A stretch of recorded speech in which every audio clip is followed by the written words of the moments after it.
South ఇండియాలోనే అతి తక్కువ ధరలకే రత్నాలందించే ఏకైక సంస్థ 6JVR. హలో నమస్తే, నేను అశోక్. ఏపీలో ఎన్నికలకు అంటే పోలింగ్కి కేవలం 2 రోజులు మాత్రమే సమయం ఉంది. ఈ 2 రోజుల్లో ఏ పార్టీలు ఆ పార్టీలు ఎలా గెలవాలా అన్నదానిపైన ఒక వ్యూహాలను రచిస్తూ ఉన్నాయి. ఇప్పటికే ప్రచారాన్ని అంతా ముగించేశారు. ఇప్పుడు పోల్ మేనేజ్మెంట్కి సంబంధించి వ్యూహాత్మకంగా పనిచేస్తున్నారు. అయితే ఈ నేపథ్యంలో ఎన్నికలు జరగబోతున్న తరుణంలో మనం సుదీర్ఘంగా ప్రచారం దగ్గర నుంచి అభ్యర్థుల లిస్టు ప్రకటించిన దగ్గర నుంచి ఇప్పుడు ప్రచారం వరకు మొత్తం సుదీర్ఘంగా చూస్తున్నాము. ఏపీ రాజకీయాన్ని సుదీర్ఘంగా పరిశీలిస్తూ వచ్చాము. అయితే ఈ నేపథ్యంలో ప్రతి ఒక్కరూ వారి ఓటు హక్కును వినియోగించుకోవాల్సిన టైం వచ్చింది. అది జగన్మోహన్ రెడ్డికి వేస్తారా, కూటమికి వేస్తారా, పవన్ కళ్యాణ్కి వేస్తారా, ఎవరికైనా కానివ్వండి, ఒక ప్రతిష్టాత్మక మార్పునైతే ప్రజలు కోరుకుంటూ ఉన్నారనేది మాత్రం తెలుస్తుంది. అది ఎవరు వస్తారు అనేది మాత్రం చూడాల్సింది. అయితే సుదీర్ఘంగా రాజకీయాలకు సంబంధించి మనం చారి గారితో వీడియోలు చేస్తూ వస్తున్నాము, సుదీర్ఘంగా చర్చిస్తూ వస్తున్నాము. ఈ నేపథ్యంలో ఈ 2 రోజు టెన్యూర్లో ఏపీ రాజకీయాలు ఎలాంటి మార్పులు రాబోతున్నాయి, ఏపీ రాజకీయాలకు సంబంధించి ఎలాంటి చేంజ్ ఓవర్స్ జరగబోతున్నాయి, జగన్మోహన్ రెడ్డి ఆయన ఇంపాక్ట్ అలానే కంటిన్యూ చేస్తారా, లేదంటే కూటమికి సంబంధించి ఏమన్నా చేంజ్ జరుగుతుందా, చంద్రబాబు నాయుడు అధికారంలోకి వచ్చే అవకాశం ఏమైనా ఉంటుందా విత్ జనసేన అండ్ బీజేపీ సపోర్ట్తో అనేది ఈరోజు లాస్ట్ ఇంటర్వ్యూ. ఎందుకంటే ఇది ఎన్నికలకు సంబంధించి లాస్ట్ ఇంటర్వ్యూ. ఈ తర్వాత ఎలక్షన్కి సంబంధించి ఏం వీడియోలు చేయకూడదు కాబట్టి ఇది లాస్ట్ ఇంటర్వ్యూగా పరిగణించాల్సి వస్తుంది. సో చారి గారు నమస్తే. ఏంటి ఈ లాస్ట్ ఇంటర్వ్యూలో ఏం చెప్పదలుచుకున్నారు? మీరు ప్రజలకి ఏం చెప్పదలుచుకున్నారు, పార్టీలకు ఏం చెప్పదలుచుకున్నారు, మీ ప్రతిపక్షానికి ఏం చెప్పదలుచుకున్నారు? సో ఇహా టీవీ ప్రేక్షకులందరికీ కూడా మీ అమూల్యమైనటువంటి ఓటు హక్కుని ఎటువంటి ప్రలోభాలు లొంగకుండా మీ ఆత్మసాక్షికి అనుసరించి మీరు ఓటు వేయాలని నేను అప్పీల్ చేస్తున్నాను. సో ఓటు చాలా విలువైనది, దానిని జాగ్రత్తగా ఉపయోగించండి. అది రాబోయేటువంటి భవిష్యత్తునికి మనం వేసేటువంటి ఒక పునాదిగా భావించండి. సో రెండోది నా అప్పీల్ కూడా చదువుతున్నానండి. ఎందుకంటే ఈ ఎలక్షన్ అయిన తర్వాత ఆ పార్టీ గెలిచినా, ఈ పార్టీ ఓడినా, ఈ పార్టీ గెలిచి ఆ పార్టీ ఓడినా, సో నాకు శిలాఫలకం నేను ఆర్డర్ ఇచ్చుకొని వచ్చాను. ఎందుకంటే మూసేస్తారేంటి మిమ్మల్ని, టార్గెట్ చేస్తారు కాబట్టి. సో శిలాఫలకం, డేట్ ఆఫ్ బర్త్, మరణం డేట్ రాసి పెట్టుకోవాలి. శిలాఫలకం రెడీ చేసి పెట్టుకున్నాను. సో ఇప్పుడు ఉన్నటువంటి అంటే తెలుగుదేశం పార్టీ, జనసేన కూటమి ప్లస్ అధికార ప్రతిపక్ష పార్టీ ఈ మధ్య హోరాహోరీ చూసినట్లయితే మనం పూర్తి స్థాయిలో పోల్ మేనేజ్మెంట్లో టోటల్ ఫెయిల్యూర్ టీడీపీ. ఓకే. రెండోది ఒక ఆలోచన ఆచరణ లేని ప్రసంగము చిల్లుల గొడుగు వంటిది అన్నారు. ఈ 175 నియోజకవర్గాల్లో చంద్రబాబు గారి సభల వలన, ఆయన స్పీచెస్ వలన తెలుగుదేశం పార్టీ కొంత తీవ్రమైన నష్టాన్ని మూటగట్టుకుంది. ఎందుకు అంటే తాను 40 ఇయర్స్ ఇండస్ట్రీలో తాను చేసినటువంటి పనుల్ని, అంటే వాస్తవమైనటువంటి డెవలప్మెంట్స్ని చెప్పుకోకుండా, ఏదో పగటి వేషగాళ్ళు కనుక రాత్రి మా ఇంటికి బంధువులు వచ్చారండి, అర్జెంటుగా వాళ్ళకి ఏం చేయాలి అర్థం కాలేదు కాబట్టి మా ఆవిడ చెప్పి గులకరాళ్ళు లేపుడు, గరికాకు పచ్చడి, దురదగుండాకు చారు, దొన్న పెరిగేసి పెట్టామన్నట్టుగా పగటి వేషగాళ్ళు మాట్లాడేటువంటి వేక్ మాటలు పబ్లిక్లోకి పూర్తి స్థాయిలో ఇక ఈ ప్రసంగాలు ఇంతే అని స్థితికి వచ్చారు. రెండోది విశ్వసనీయ సమాచారం ప్రకారం రాజధాని ప్రాంతాలు తిరిగినప్పుడు, అక్కడ ఉన్నటువంటి వాళ్ళ కలిసినప్పుడు ఈ ల్యాండ్ యాక్ట్ మీద ఎందుకు ఇంత ప్రచారం చేసి, ఒక రకంగా చెప్పాలంటే వైఎస్ఆర్సీపీ పార్టీని డిఫెన్స్లో పడేస్తే వాళ్ళు దాన్ని పూర్తి స్థాయిలో ఎదుర్కొని మళ్ళీ వారి యొక్క గ్రాఫ్ని మళ్ళీ సస్టైన్ నైట్ జరిగింది. ఈ ల్యాండ్ యాక్ట్లో నుంచి అంశాన్ని మనం కొద్ది కూలంకషంగా వచ్చిస్తే 2014-19 మధ్య చంద్రబాబు నాయుడు గారు ఎన్నిసార్లు సింగపూర్ వెళ్ళొచ్చాడు, స్విట్జర్లాండ్ ఎన్నిసార్లు వెళ్ళొచ్చాడు, ఆ ప్రజాధనంతో వెచ్చి చెందాల్సి వచ్చింది అంశానికి వచ్చినప్పుడు 2014-19 మధ్య స్విస్ బ్యాంకులో చంద్రబాబు నాయుడు గారి ఆస్తి గణనీయంగా పెరిగింది. ఇది వాస్తవం అవునా కాదా అని చంద్రబాబు నాయుడు గారు చెప్పాల్సిన బాధ్యత ఉంది. రెండవది రాజధాని భూములు విషయంలో నీ బినామీలకు ఇచ్చినటువంటి భూములకు వాళ్ళు పట్టాదారులు అవుతారు కాబట్టి దాన్ని అడ్డుకోవడం కోసం మీరు వేసినటువంటి ఇది ఒక ఎత్తుగడ అనే భావన పబ్లిక్ చెబుతున్నారు. రెండోది, ఇంకా సమాచారం ఎలా వచ్చిందంటే మనకు టీడీపీ వాళ్ళు మనకు పంపించినటువంటి ఎందుకంటే ఇక్కడ జనసేన టీడీపీ గెలిచేటువంటి స్థానాల్లో జనసేనకి ఇచ్చినటువంటి స్థానాల్లో అక్కడ ఉండేటువంటి కొంతమంది అయ్యా మేము చెప్పలే మీరన్నా చెప్పండి మాకున్న సమాచారం ఇది అని చెబుతూ పొరపాటునక వీళ్ళు ఏ రకమైనటువంటి హుక్కుని జారీ చేశారంటే డైరీ ఫార్మ్స్ మొత్తం డైరీలన్నీ సిండికేట్ చేస్తాం, ఆంధ్రప్రదేశ్ నుంచి అమూల్ సంస్థని బయటికి పంపించి పూర్తి స్థాయిలో హెరిటేజ్నే అన్ని ప్రాంతాల్లో విస్తృతం చేస్తామనేటువంటిది ఒక ప్రణాళిక వేసుకున్నారని విశ్వసనీయ వర్గాల సమాచారం. ఇది అవునా కాదనేది వాళ్ళు చెప్పాలి. ఓకే.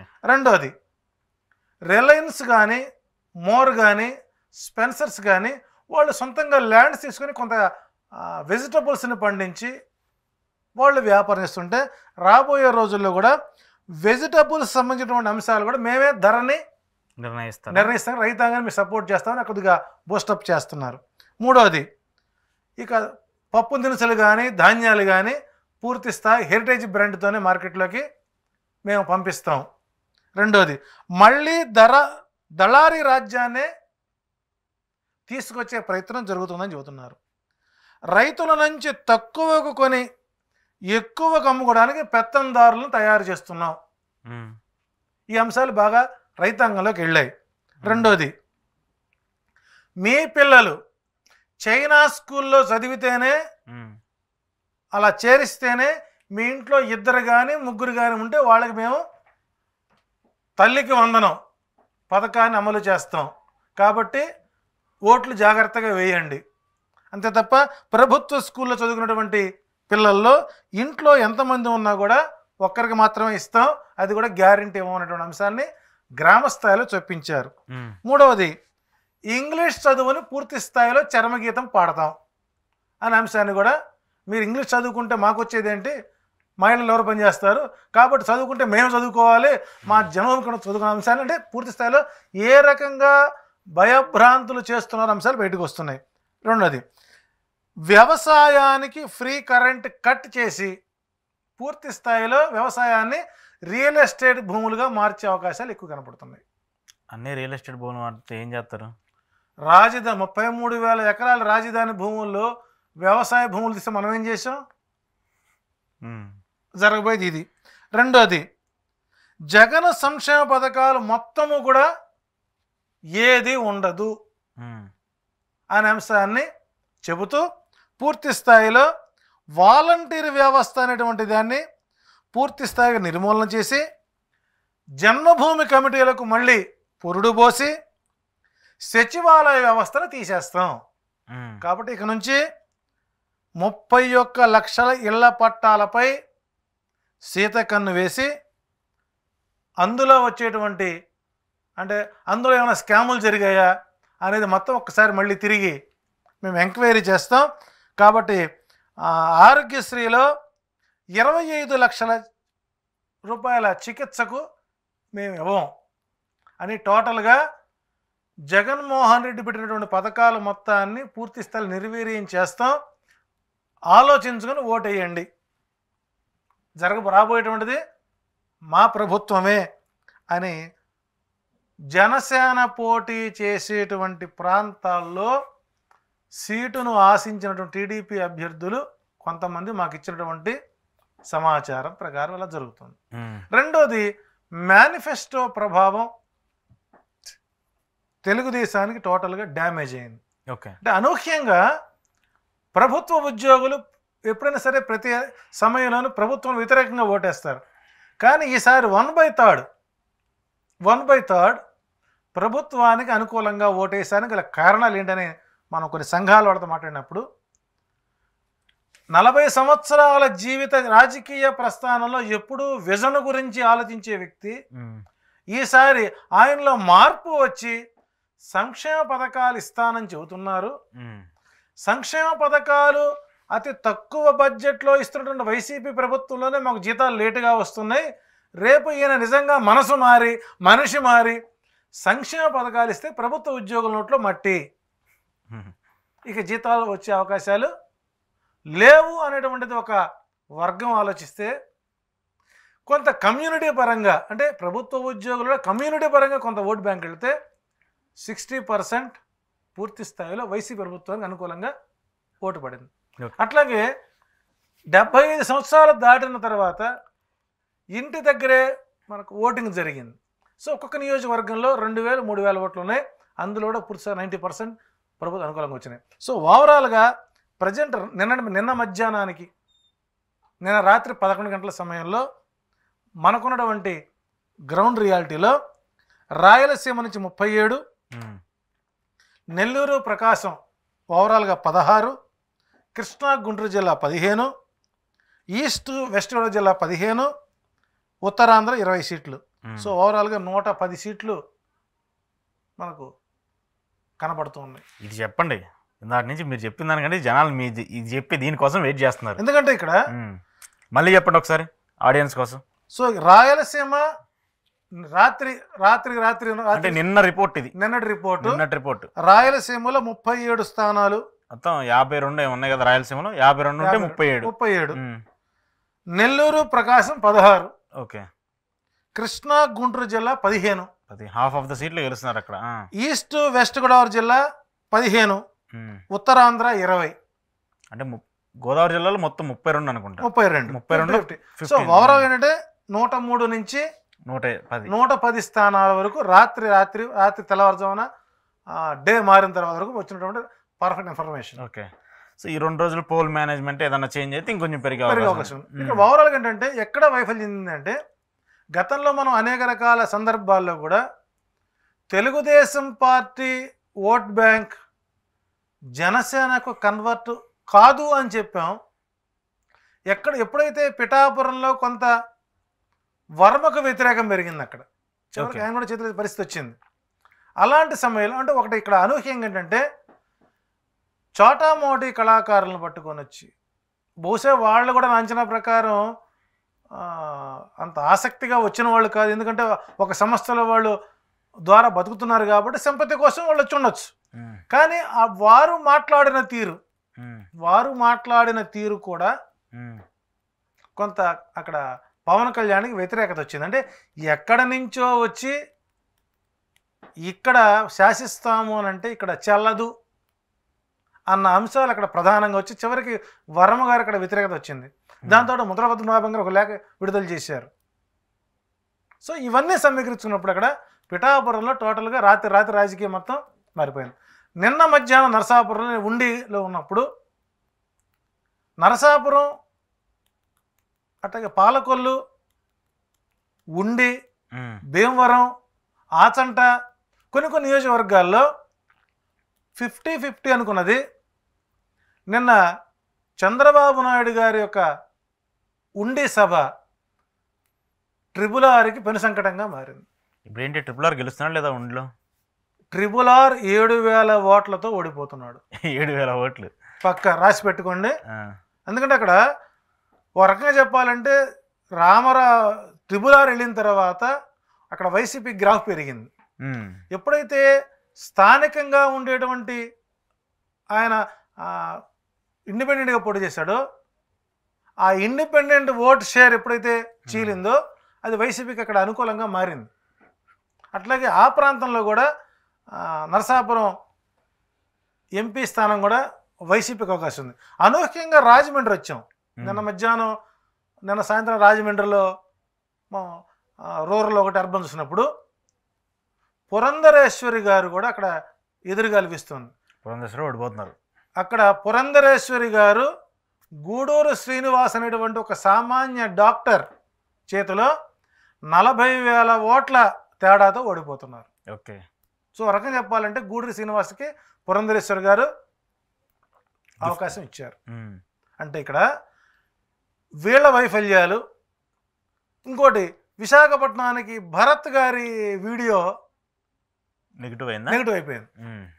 ఒక పక్కన నీ మామ నీ మామ వాళ్ళ బావ, నీ తోడల్లుడు, వీళ్ళందరూ కూడా ఓ పక్కన కూటమి రాజధానిలో అమరావతి నిర్మాణం కోసమే మేము కూటమి కట్టాం, అమరావతి భూములు మేమే పంచుకుంటాం, దానికోసమే మేము కూటమి కట్టాం. సుమారు 5 విశ్వసనీయ వర్గాల సమాచారం ప్రకారం కేంద్ర బీజేపీ పార్టీకి సీఎం రమేష్ గారి ద్వారా 5,000 కోట్ల రూపాయలు అందిన తర్వాత వీళ్ళు బలవంతంగా మోడీ చేత పొత్తు ఓపిక చేయించి, అయ్యా మీకు 6 ఎంపీ సీట్లు ఇచ్చాం, సుమారు 7 ఆరులు 42 మిగతాలో ఉన్నాయి, మీరు జగన్మోహన్ రెడ్డిని తిట్టకపోతే మా కార్యకర్తలకి కొంతగా ఇబ్బందికరంగా ఉంటుందని వీళ్ళు బతికులు ఆడుకుంటే ఆయన వచ్చి 4 మాటలు మాట్లాడారు. దాని గ్రాఫ్ కూడా మనకు అనుకూలంగా మారింది. సో కొంత ఆంధ్రప్రదేశ్కి వచ్చి మోడీ గారు మాట్లాడే మాటలు కొంత ఆయన విఘ్నతకి మసకబారాయని చెప్పచ్చు. సో ఓవరాల్గా 110-115 మధ్యలో ప్రభుత్వ నిర్మాణం జరగబోతుంది. అందుకు పూర్తి స్థాయిలో మాకు స్టార్ క్యాంపెయినర్లుగా పనిచేసినటువంటి కూటమికి మరొక్కసారి ధన్యవాదాలు తెలియజేసుకుంటూ, అవకాశం ఉంటే నా శిలాఫలకానికి మీరు దండ వేసి జ్ఞాపకంగా ఉంచుకోవాల్సిందిగా నేను కోరుకుంటున్నాను. కూటమి అభ్యర్థులకి కూటమి అధికారంలోకి వస్తే మీకు ఎటు వేస్తారండి? అధికారంలో రాకపోయినా వేస్తారు. ఎందుకంటే ఇప్పుడు మనం ఎంత మాట్లాడాలి, కనీసం ఒక ఆంధ్రప్రదేశ్ ముఖ్యమంత్రి ఇంటి గేటును కూడా తాకే అర్హత లేని వ్యక్తి హైపర్ ఆది. ఇతను 2004 సంవత్సరంలో రాజశేఖర రెడ్డి గారి గవర్నమెంట్లో ఫీజు రియంబర్స్మెంట్ మీద ఇంజనీరింగ్ పూర్తి చేసుకున్నటువంటి వ్యక్తి ఆ ఫీజు రియంబర్స్మెంట్ని అంత అవహేళనగా మాట్లాడాడంటే అది మదం అనుకోవాలా, కొవ్వు అనుకోవాలా, హెడ్ స్ట్రాంగ్ అనుకోవాలా? కాదని చెప్పమనండి. అందుకని రివర్స్ అయినాను. అంటే ఒక అమ్మ ఒడికి ఇచ్చేటువంటి డబ్బులని మద్యానికి వాడుకుంటున్నారంటే ఈ రోజుల్లో ఆడవాళ్ళ డబ్బులు చాలా జాగ్రత్తగా కాపాడుకొని భర్త అసమర్థుడైనా ఎలా ఉన్నా కుటుంబాలను బతికించుకొని తన పిల్లలకి విద్యాబుద్ధులు నేర్చుకునేటువంటి స్థాయికి ఈరోజు వస్తే అలా మాట్లాడటం తప్పు అని ఒక ఛానల్లో చెప్పాను. కాదని చెప్పండి. 2004లో నీ ఇంజనీరింగ్కి ఫీజు ఏ గవర్నమెంట్ కట్టింది? 2004లో అయిపోయిందా హైపరాది ఇంజనీరింగ్? Yes, on proof. రెండోది ఇంకొక అంశం వచ్చింది. ఒక ఆశ్చర్యకర అంశం ఏంటంటే తెలుగుదేశం కార్యకర్తలు వెళ్ళి వైసీపీ ఓట్ బ్యాంక్ దగ్గరికి వెళ్ళి 1000, 2000, 3000 ప్రలోభాలు లొంగుతుంటే వైసీపీ ద్వారా పథకాలు పొందినటువంటి ఏ కుటుంబం అయినా సరే, కొంతమంది కొన్ని కుటుంబాలు, మీరు మమ్మల్ని ఓటు అడగద్దు, మీరు మమ్మల్ని మంగళగిరి నియోజకవర్గంలో మణిపాల్ హాస్పిటల్ బ్యాక్ సైడ్ పూర్తి స్లమ్ ఏరియా అండి. వాళ్ళకి ఓటు అడగడానికి వెళ్ళినటువంటి టీడీపీ కార్యకర్తలకి మీరు మా ఇంటికి వచ్చి ఓటు అడగనందుకు మీకు ఎంత ఇవ్వాలో చెప్పండి, మేము టీడీపీకి ఓటు వేయం, మీ డబ్బులు మాకొద్దు, మేము వైసీపీకే ఓటు వేసుకుంటాం, కానీ ఓటు వేయమని అడిగేందుకు మీకు ఎంత ఇవ్వాలి, మేము తిరిగి మేము ఇస్తాం అనే స్థాయికి సామాన్యుడు ఎదిగాడంటే ఇది పూర్తి స్థాయిలో పేదల ప్రభుత్వం. పేదలు విజయం సాధించాలి, పేదలే గెలవాలి, పేదలే రాజ్యపాలన చేయాలి, వాళ్ళు అగ్రవర్ణాల వారితో పోటీ చేయాలన్నటువంటి జగన్మోహన్ రెడ్డి స్ఫూర్తి ఏదైతే ఉందో అది పూర్తి స్థాయిలో గ్రౌండ్లోకి వెళ్ళింది. తెలుగుదేశం కార్యకర్తలని పట్టించుకునే స్థితిలో లేదు. అనూహ్యంగా టెక్కలిలో కూడా అచ్చెన్నాయుడు గారికి ఎదురుగాలి వీస్తుంది. చారి గారు, ఆ వైసీపీ ఫ్లాగ్ ఆ కళ్ళకు అతుక్కుపోయినట్టుంది, అది తీసి మాట. నేను ఒకటే స్టాండ్ పోయినా సార్. నేను సాధారణ అనలిస్టుల మాదిరిగా ఈ ఛానల్ ఒక మాట, ఆ ఛానల్ మాటల గ్రౌండ్ రిజల్ట్ మేము చెబుతున్నాం. ఇప్పుడు టెక్కల్లో అచ్చెన్నాయుడు ఓడిపోతాడు, ఎదురుగాలి వీస్తుంది అన్న ఓడిపోట్ల, అంటే టైట్ గా ఉంది. ఓకే, టైట్ పొజిషన్ ఉంది. సరే నేను కొన్ని అడుగుతాను చెప్పండి అవి మరి ఓకే, మీరు ఎలా ఉంటుంది అక్కడ. కొన్ని ప్రధానంగా ఇప్పుడు ఉన్నటువంటి వైసీపీ మంత్రులు కానివ్వండి, టీడీపీకి సంబంధించి కీలక నేతలు కానివ్వండి. ఫస్ట్ పెద్ద ఆయన దగ్గర నుంచి వద్దాం. చంద్రబాబు గారు ఎలా ఉంది? నేను ఎప్పుడు చెబుతున్నానండి, నా వ్యాఖ్యలు నేను వెనక్కి తీసుకోను. 25,000 మెజ్ 100%, 100%, 100%. 25,000 ఓట్ల తేడాతో ఓడిపోతారు. 2019లో మీరు కౌంటింగ్ క్లిప్పింగ్స్ చూడండి, 2014 ముందు చూడండి ఒక్కసారి. మెజారిటీ ఉండేటువంటి ఒక మండలం ఉందండి. నేను మంగళగిరిలో దీపిక రెస్టారెంట్ అక్కడ ఒక ఫుడ్ ప్లాజా ఉంది. అక్కడ నుంచుంటున్నప్పుడు కొంతమంది ప్రభుత్వ ఉద్యోగులు నన్ను గుర్తించి మీరు ఎలా చెప్పారని క్వశ్చన్ వేశారండి. మీరు ఆస్ట్రాలజీ ప్రకారం చెప్పారండి. ఆస్ట్రాలజీ ప్రకారం వ్యాఖ్యలు చేయట్లేదు ఎక్కడ కూడా. నన్ను ఆస్ట్రాలజీ నుంచి నన్ను డైవర్ట్ చేసి నన్ను పొలిటీషియన్గా తయారు చేసినటువంటి వారు ఎవరంటే తెలుగుదేశం పార్టీ కార్యకర్తలు. నాకు వాళ్ళు గురువులు లాంటి వాళ్ళు నాకు. సో మా గురువులకి శిష్యుడు చెప్పాలి కాబట్టి ఏం చెప్పానంటే 2019 సంవత్సరం ఎన్నికల్లో చంద్రబాబు నాయుడు గారికి ఇంత మెజారిటీ తగ్గింది, కొన్ని రౌండ్లు వెనకైంది. ఆయనకు ఏ మండలం అయితే పూర్తి స్థాయిలో మెజారిటీ తెచ్చేది ఉందో అదే ఆ మెజారిటీ స్థానాలు ఎక్కడి నుంచి వచ్చాయని ఎంక్వైరీ చేసుకుంటున్నప్పుడు తెలంగాణ, తమిళనాడు నుంచి కొన్ని ఓట్స్, కర్ణాటక నుంచి కొన్ని ఓట్స్ అక్కడ పొల్యూట్ చేశారు. దాన్ని ఈసీ తొలగించింది. ఆ తొలగించిన ఓట్లు 36,000 ఓట్లు తీసేశారు. కానీ అక్కడ ఉన్నటువంటి ఓట్లు బ్యాంకు 56,000 ఓట్లు, 36,000 ఓట్లు పోయి అక్కడ 20 మిగిలాయి. అక్కడ మిగిలినటువంటి కమ్యూనిటీస్ ఆయనకి వేస్తారని గ్యారంటీ లేదు. సో ఆ 25,000 అక్కడ వచ్చినా ఇంకొక 25,000 కలిసిన లాస్ట్ ఆయన ఓడిపోయే అవకాశాలు ఎక్కువ ఉన్నాయి అక్కడ. రెండోది ఆ ఏరియాలకు ఫస్ట్ టైం పులివెందులని కుప్పాన్ని కంపేర్ చేస్తే ఆంధ్రప్రదేశ్లో క్లీన్గా డెవలప్ అయినటువంటి నియోజకవర్గం కుప్పం. ఎస్, కుప్పం యొక్క ప్రజల యొక్క ఇది ఆత్మాభిమానంతో చెప్పే మాట ఇది. నేను ఓకే, వాళ్ళకి తెలుసు కుప్పం ఏ రకంగా డెవలప్ అయింది. 2019 దాకా కుప్పం యొక్క వ్యక్తుల యొక్క జీవనశైలి ఎలా ఉంది. ఈరోజు అలా ఏమన్నా పిచ్చోళ్ళు అండి కుప్పం జిల్లా ఏమన్నా? మీరు పండించే కూరగాయల్ని కుప్పంలో ఎయిర్పోర్ట్ పెట్టి అవి ఎక్స్పోర్ట్ చేస్తానంటే ఆయన ఏదో నోరు జారు ఒక మాట అన్నారు. మనం పబ్లిక్లో ఉన్నాం సార్, మనం పబ్లిక్లో ఉన్నాం. సమయం మనం పాటించాలి. సమయం పాటించబెట్టలేగా. ఇప్పుడు మే 13వ తారీఖు ఎలక్షన్ అవుతున్నప్పుడు నువ్వు మార్చి 3వ తారీఖు ఓటింగ్ వేయమనంటే కనీసం నీకు ఆ మాత్రం మైండ్ లేదా? బాలయ్య బాబు గారు ప్రత్యేకించేమో మే 3 పెట్టాలి, లోకేష్ గారు మార్చి 3 పెట్టాలి. ఈ లోపు పబ్లిక్ 3 మారిపోతుంది. సో కాబట్టి కుప్పంలో చంద్రబాబు ఓడిపోతున్న మెజారిటీ తగ్గుతోందని సుమారు ఎన్ని సర్వేలు చెప్పాయండి మనకు? చాలా సర్వేలు చెప్పాయి. ప్రతి సర్వే వాళ్ళ పర్సనల్ సర్వే తప్ప,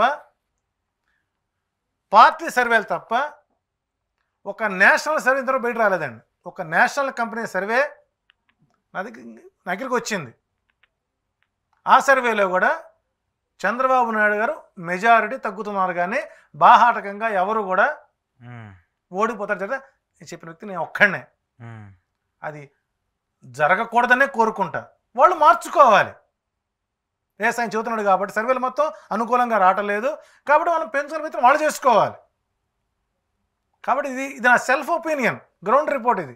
సో కాబట్టి చంద్రబాబు నాయుడు అక్కడ ఓడిపోయే అవకాశాలు ఎక్కువ ఉన్నాయి. ఓకే, నెక్స్ట్ హిందూపురం చూద్దాం.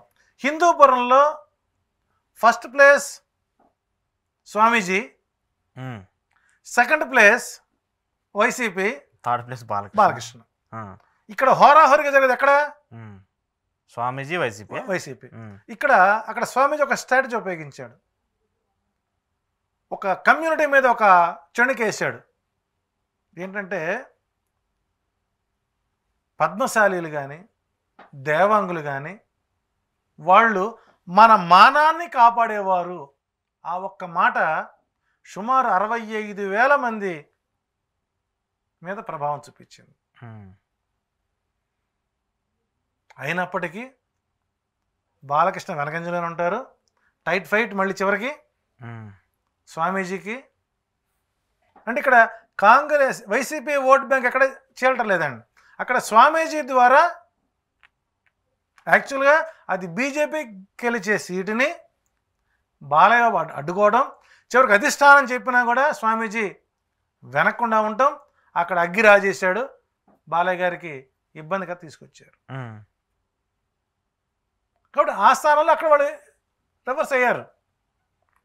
సో ఇట్లా ఎక్కడైతే రియల్ బీజేపీ పార్టీలు ఉండి ఓట్లు సీట్లు రాలేదో, ఉదాహరణ అక్కడ విష్ణురెడ్డి ఉన్నాడు, హిందూపురం ఆశించాడు, మరి ఆయన వర్గం ఎటు వెళ్తుందండి? అంటే ఆంధ్రప్రదేశ్లో పురంధరేశ్వరి గారి యొక్క ఎఫెక్ట్ బీజేపీ పైన పడింది. నా అంచనా ప్రకారం జూన్ 5వ తారీఖు బీజేపీ ఆంధ్రప్రదేశ్ ప్రధాన కార్యదర్శి పురంధరేశ్వరి రాజీనామా చేస్తారనేది మాత్రం 100% జరగబోయే అంశం. మీరు చెప్పేను వింత వింతగా విచిత్రంగా ఉంటాయి. సరే, నెక్స్ట్ చిత్తూరు ఎలా ఉంటుంది? చిత్తూరు మీరు ఒక ఫోన్ కాల్ పెట్టి చూడండి, రాజమండ్రి నుంచి కాల్స్ తీసుకోండి, ఎటువంటి సమాచారం మనకు వస్తుందో. సరే, చేద్దాం అది. ఇప్పుడు ఎలా ఉంటుంది చిత్తూరుకు సంబంధించి? పెద్దిరెడ్డి గెలుస్తాడా? రోజా గెలుస్తుందా? రోజా గారు 99.91% గెలుపుకు అవకాశాలు చాలా తక్కువ ఉన్నాయి. ఓకే. కానీ ఆమె అకాల్డెడ్ సైన్స్ బాగా, అంటే ఆధ్యాత్మికమైనటువంటి వ్యక్తి. ఇంకా ఏదన్నా ఆమె గెలిస్తే దైవ నిర్ణయంతో గెలవాల్సిందే. అందుకే నేను జగన్ గారు చాలా స్ట్రాటజికల్గా నోటు దురుసు ఎక్కువ చెప్పారు. అంటే అది కామెడీ కావచ్చు, మరొకటి కావచ్చు. సో రియల్ ఫ్యాక్ట్ అది. సో కాబట్టి అంటే తన సొంత కుటుంబ పార్టీ వ్యవస్థ తనకు వ్యతిరేకం ఉన్నప్పుడు సో కొంత అక్కడే స్థానికంగా ఉండటం, కొంత సో పబ్లిక్ అందుబాటులో ఉంటుంది, అయినప్పటికీ కాస్త ఎదురీత అనేటువంటి ఉంది. కాబట్టి ఇక్కడ రోజాని గెలిపించుకునేటువంటి ప్రయత్నం కంటే కూడా చంద్రబాబు గారి యొక్క ఓటమి వైసీపీకి మంచి ఎసెప్ట్గా మారే అవకాశాలు ఉన్నాయి. ఓకే. సో కొద్దిగా చిత్తూరు జిల్లాలో పూర్తి స్థాయిలో మనం వైసీపీకి అనుకూలంగా ఉంది. అట్లాగే కాళహస్తి వచ్చేసరికి కొద్దిగా బియ్య మసూద్ అనేది కొద్దిగా ఇబ్బందికర, టఫ్ ఫైట్గానే ఉంది. అంటే 27 స్థానాలు వైసీపీకి టీడీపీ మధ్య ఎడ్జ్ అండి. ఈ 27 స్థానాలు సైలెంట్ ఓటింగ్. రెండోది ఏంటంటే పథకాలు అందిన వారందరూ ఎవరు డబ్బులు తీసుకోవట్లేదు అనేది విశ్వసనీయ సమాచారం. సో కాబట్టి ఈసారి చాలా వైసీపీకి చాలా తక్కువ ఖర్చు, పోల్ మేనేజ్మెంట్ తక్కువ ఖర్చు పెడుతుంది. అట్లాగని టీడీపీ కొన్ని ప్రాంతాల్లో అసలు ఖర్చు పెట్టే స్థితిలో, కానీ స్లిప్పులు కూడా పంచలేని స్థితికి వచ్చారు. స్లిప్పులు కూడా తీసుకెళ్ళడానికి ఇవ్వడానికి కూడా సిగ్గుపడుతున్నారు. కారణం ఏంటంటే అక్కడ పవన్ కళ్యాణ్ అనే వ్యక్తిని తీసుకొచ్చుకొని పవన్ కళ్యాణ్ ద్వారా బీజేపీ కూటమితో కలిసి, బీజేపీతో కలిసి నేను చేసినటువంటి చారిత్రాత్మక తప్పు ఇక మళ్ళీ భవిష్యత్తులో ఈ రెండు పార్టీలతో నేను కలవనని, బహుశా 13వ తారీఖు సాయంత్రం విక్టరీ చూపిస్తూ తన మనసులో మాట చెప్పచ్చు, లేదా జూన్ 4వ తారీఖు ఉదయం ఆఫ్ మీటింగ్ కౌంటింగ్ అయిన తర్వాత మళ్ళీ చెప్పచ్చు. సో ఏదైనా సరే కొద్దిగా ఈ సంవత్సరం ఈసారికి టీడీపీకి అవకాశాలు చాలా తక్కువ ఉన్నాయి. అట్లాగే వైసీపీలో ఉన్నటువంటి మంత్రివర్గం, పాత వాళ్ళు కానీ కొత్త వాళ్ళు కానివ్వండి, సో కొంత ప్రధానమైన కొంత మంత్రులు కొంత ఓటమి పాలయ్యే అవకాశాలు ఉన్నాయి. ఓకే. సో అది కూడా మనం అంగీకరించాలి. సో వాళ్ళు ఏంటంటే అవకాశం ప్రభుత్వం ఇచ్చిన అవకాశం జగన్ కల్పించుకున్న పూర్తి స్థాయిలో అక్కడ వాళ్ళు సఫలీకృతం కాలేకపోయారు. ఓకే. ఉదాహరణకు ఇందాక నేను హైదరాబాద్ నుంచి విజయవాడ నుంచి వస్తున్నప్పుడు కావేరీ ట్రావెల్స్ 13 బస్సులు పెట్టారండి టీడీపీ ఓటర్లను తీసుకెళ్తానికి. అంటే తరలించుకొని పోతే కానీ నెల్లూరు టౌన్ గెలిపించుకోవడానికి వాళ్ళు ఒక ప్రతిష్టాత్మకంగా తీసుకున్నారు. ఒక నెల్లూరులో ఒక మైనారిటీకి ఇచ్చాడనే కదా, ఒక మైనారిటీకి సీట్ ఇచ్చారు కదా, వేమిరెడ్డి ప్రభాకర్ రెడ్డి బయటకు వచ్చారు. మైనారిటీలు మనుషులు కాదా? వాళ్ళు రాజ్యాంగబద్ధ పదవులు ఉండకూడదా? ఎప్పుడు మీరు రెడ్లే నెల్లూరులో పరిపాలించాలా? మనోసిద్ధి ఆస్థానాన్ని మీరు కైవసం చేసుకున్న వాళ్ళ? సో ఆ అహంకారపూరితమైన వేమిరెడ్డి ప్రభాకర్ రెడ్డి యొక్క నెల్లూరు టౌన్ చెంపపెట్టులా తయారు అవకాశం ఉంది.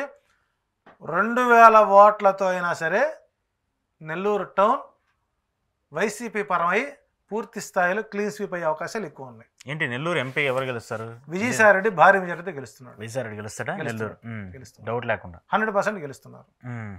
వన్స్ సరైన మగవాడు దించాడు ఆ టైంలో అక్కడ జగన్. అంతవరకు అసలు నెల్లూరు టోటల్గా వెళ్ళిపోతుంది, చేయి దాటిపోయిన సందర్భంలో విజయసాయిరెడ్డి అనేటువంటి ఒక బలరాముడిని దించి వెళ్ళిపోయినటువంటి ఎమ్మెల్యేలకి నిద్ర లేకుండా చేశాడు అక్కడ. ఓకే. సో ఓవరాల్గా నెల్లూరు జిల్లా పూర్తి స్థాయిలో ఎంపీ స్థానం విజయసాయిరెడ్డే భారీ మెజారిటీతో అవినాష్ తర్వాత ఫస్ట్ నెక్స్ట్ మెజారిటీ విజయసాయిరెడ్డిగా ఉంటుంది. ఓకే. సో తప్పనిసరి అది అవకాశం బాగా ఉంది. సో ఏదైనప్పుడు కూడాను ఈ 2 రోజుల పాటు ఏ పార్టీ కార్యకర్తలైనా సరే సంయమనం పాటించండి, ఉపద్రవాలు తెచ్చుకోవద్దు, భయానక వాతావరణాన్ని తెచ్చుకోవద్దు.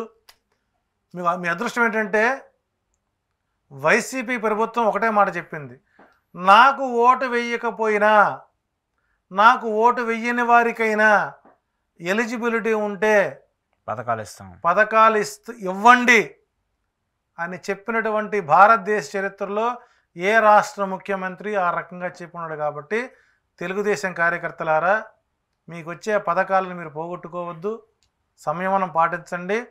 మనం భారతదేశ చరిత్రలో మొట్టమొదటిసారిగా ఒక ముఖ్యమంత్రి పథకాల ద్వారా డీబీటీ నాన్ డీబీటీ ద్వారా మీకు పథకాలు మీ ఇంటికి చేరాయంటే అది 1 and 1 ఎవరంటే జగన్మోహన్ రెడ్డి.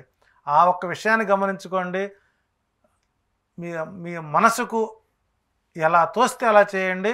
మీరు వేసే ఓటు అమూల్యమైనదిగా భావించండి. ఎలాంటి గొడవలకి పోవద్దు, రక్తపాతాలు సృష్టించొద్దు. మీ ఇంట్లో మీ భార్య పిల్లలు ఉన్నారు, అదైతే మళ్ళీ మీ కేసులు పడతాయి, సంపాదించిన రూపాయి పోతుంది, చివరికి ఏ రాజకీయ నాయకుడు కూడా మీకు సహకరించడు. నాకు నేనే చెబుతున్నాను, నేను నా శిలాఫలకి రెడీ చేస్తున్నాను. ఆ రోజున వైసీపీ వాళ్ళు కూడా సహకరించడండి. నేను డిసైడ్ అయిపోయినా, నేను మా వాళ్ళకి చెప్పాను నాకు ఏదైనా జరుగుతుంది. కాబట్టి నా శిలాఫలకి నేనే దండం కొని పెట్టుకోవాలి అక్కడ ముందు రోజు రాత్రికి వెళ్ళి ఏంటి. సో కాబట్టి నా మరణం తెలుగుదేశం పార్టీ చేతిలో ఉంది కాబట్టి వారు నాకు మోక్షాన్ని ఇస్తున్నారు త్వరలో. అందుకు రకంగా ఆనందంగానే ఉంది. అయ్యో లేదండి, 2029లో మళ్ళీ జగన్మోహన్ రెడ్డి ప్రభుత్వాన్ని చూడలేకపోతున్నానటువంటి ఒక మానసిక వేదన కూడా ఉంది. ఏది ఏమైనప్పటికీ ఆంధ్రప్రదేశ్ ప్రజలు సంయమనం కోల్పోకుండా మీ ఆత్మసాక్షిని అనుకూలంగా మీరు ఓటేయండి. ఎవరు వచ్చినా కూడా అలాగే అనండి, మీ పని మీరు చేసుకుపోండి. సో మీ వ్యూలో మీకు కనిపిస్తుంది క్లియర్గా జగన్మోహన్ రెడ్డి మళ్ళీ అధికారంలోకి రాబోతున్నాడు 100%. ఎక్కడ డౌట్ లేకుండా. ఈ జనసేన పరిస్థితి, ఆ ప్రభావం ఏమైనా ఉంటుందా? జనసేనకు 2 సీట్లు పక్క అండి. 2 సీట్లు పక్క. ఏవేంటి? ఒకటి వచ్చేసరికి తాడేపల్లిగూడెం, రెండోది రాజోలు. ఈ 2 కన్ఫర్మ్. పవన్ కళ్యాణ్ పిఠాపురం లేదు. గత నా వ్యాఖ్యలుగా కట్టుబడే ఉన్నాను. పవన్ కళ్యాణ్ ఓడిపోతాడు. అంటే ఇప్పుడు మాకు వచ్చిన సర్వేలు, నేను చెప్పిన సర్వేలు కూడా చాలా సర్వేల్లో ఒక 7 వరకు వచ్చే అవకాశం ఉందని చెప్పేసి చెప్తున్నారు సర్వే సంస్థలు.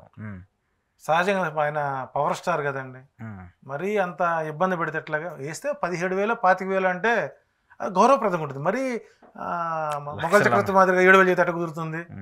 సో కాబట్టి అంటే ఒక ఆస్ట్రాలజర్ని కాబట్టి నడుస్తున్నటువంటి దశా ఫలితంలో శుక్రుడిలో శని, శనిలో శుక్రుడు కాబట్టి పవన్ కళ్యాణ్ గారు అక్కడ గెలుపుకు అవకాశం చాలా తక్కువగా ఉంది. ఇంకేదైనా మిరాకిల్ తప్పితే తప్ప 99.9% అక్కడ పిఠాపురంలో అతను గెలిచే అవకాశమే లేదు.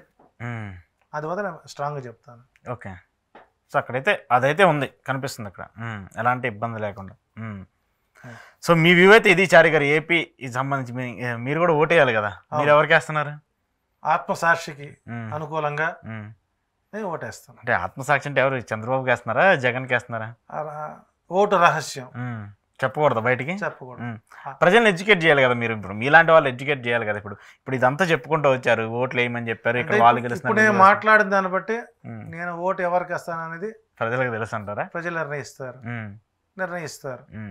సో కాబట్టి ఇక్కడ పేదవాడు గెలవాలి, పేదవాడే రాజ్యాన్ని సాగించాలి, పెత్తందారులు నిర్మూలం అవ్వాలి.